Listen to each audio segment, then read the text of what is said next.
On October 4, 1992, El Al Flight 1862, a Boeing 747 cargo plane of the Israeli airline El Al, took off from John F. Kennedy Airport in New York.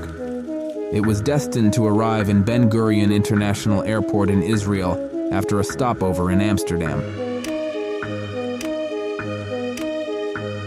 Suddenly, Engine 3 detached from the wing and knocked off Engine 4, but this wasn't out of nowhere.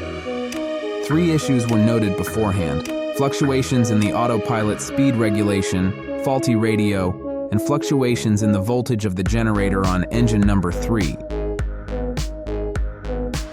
Boaters in the lake reported to the Coast Guard the fallen engines from the plane. All of this happened right after takeoff from the Amsterdam airport, 7 minutes to be precise. The plane contacts ATC and attempts to return to the airport, but it had too much speed and had to go around. But on the go-around, the pilots lost control of the plane and it crashed into the Bijlmermeer neighborhood of Amsterdam.